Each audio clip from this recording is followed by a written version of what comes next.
السلام علیکم ورحمۃ اللہ وبرکاتہ۔ ناظرین، استقبال ہے آپ کا ہمارے چینل الاخبار میڈیا پر۔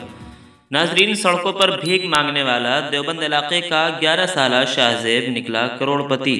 ہر کوئی حیران۔ یو پی کے سہارنپور سے ایک حیران کن واقعہ سامنے آیا ہے، جہاں بھیک مانگ کر گزارا کرنے والا 11 سالہ معصوم لکھپتی نکلا۔ دراصل کورونا کے دور میں اس کی ماں کی موت ہو گئی تھی، اس کے بعد اسے پیٹ بھرنے کے لیے بھیک مانگنی پڑ رہی تھی، لیکن وصیت میں بچے کے دادا نے آدھی جائیداد اس کے نام کر دی تھی۔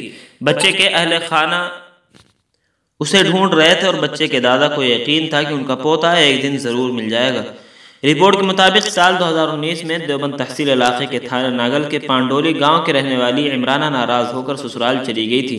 اس دوران اس کا شوہر کئی مرتبہ اسے لینے گیا، لیکن وہ نہیں مانی۔ بعد ازاں عمرانہ اپنے بیٹے کو لے کر اتراکھنڈ کے کلیر شریف چلی گئی۔ اہل خانہ نے عمرانہ کو کافی تلاش کیا، لیکن اس کا کچھ پتہ نہیں چل سکا۔ بیوی اور بچے سے جدا ہو جانے والے عمرانہ کے شوہر کی وفات ہو گئی۔ اس کے کچھ دن بعد کورونا پھیل گیا اور لاک ڈاؤن لگ گیا۔ اس دوران عمرانہ کی بھی موت ہو گئی۔ اس کا معصوم بیٹا شاہزیب یتیم ہو گیا۔ دادا نے اپنے پوتے کو تلاش کرنے کی ہر ممکن کوشش کی اور سوشل میڈیا سے لے کر اخبارات تک میں پوتے کی تصویر دی، لیکن وہ انہیں نہیں مل سکا۔ کچھ روز قبل کلیر میں شاہزیب پر ایک رشتہ دار مبین کی نظر پڑی اور اس نے واٹس ایپ سے شاہزیب کی تصویر سے اس کی شناخت کی اور اہل خانہ کو اس کی اطلاع دی۔ مبین نے بچے کو اہل خانہ تک پہنچا بھی دیا۔ بتایا جا رہا ہے کہ بچے کے نام گاؤں میں مکان ہے جس کی قیمت 20 سے 25 لاکھ روپے ہے۔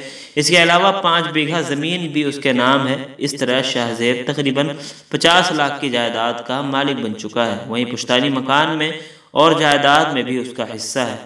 ناظرین، اس خبر کے متعلق آپ کی کیا رائے کمنٹ باکس میں ضرور لکھیں۔ ویڈیو کو لائک اور شیئر کر دیں۔ اس طرح کی اور بھی ملی اور ملکی خبریں حاصل کرنے کے لیے ہمارے چینل الاخبار میڈیا کو سبسکرائب کر دیں، بیل آئیکن ضرور دبا دیں۔ شکریہ، والسلام علیکم ورحمۃ اللہ۔